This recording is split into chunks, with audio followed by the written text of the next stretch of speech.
আরজিকরের ঘটনার প্রতিবাদে সিউড়ি বিদ্যাসাগর কলেজের ছাত্রছাত্রীদের পক্ষ থেকে কলেজ চত্বর থেকে উই ওয়ান্ট জাস্টিস স্লোগান তুলে পদযাত্রা শুরু হয়।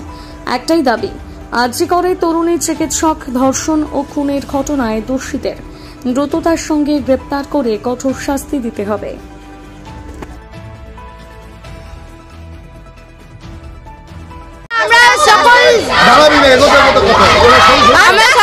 আমরা সকল স্যার ম্যাম এবং স্টুডেন্টরা মিলে প্রতিবাদী আন্দোলনে নেমেছি।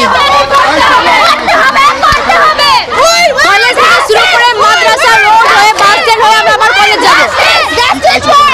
আমরা চাই দোষীদের শাস্তি হোক।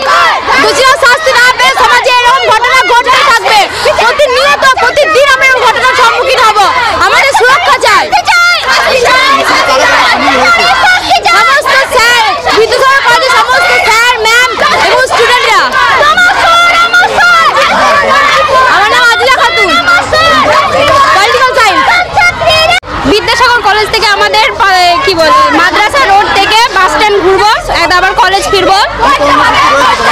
কর্মসূচি আছে, সবাই মিলে একজোট হয়ে এই মাদ্রাসা রোড বাস স্ট্যান্ড সবকিছু ঘুরে আসার, সব জায়গা সবাইকে অ্যালার্ট করা যাতে সবাই সঙ্গ দেয়। এই বিচারটা আজ 9 তারিখ হয়েছে, এখনো পর্যন্ত কিন্তু কোনো বিচার পাইনি আমরা। তাই আমরা চাইবো যারা এখনো চুপ করে বসে আছেন তারা দয়া করে রাজপথ আমাদের সঙ্গে সামিল হন। জোর দেয়, আমরা সবাই এক হলে সবকিছু করতে পারবো। আমরা ন্যায় বিচার চাই।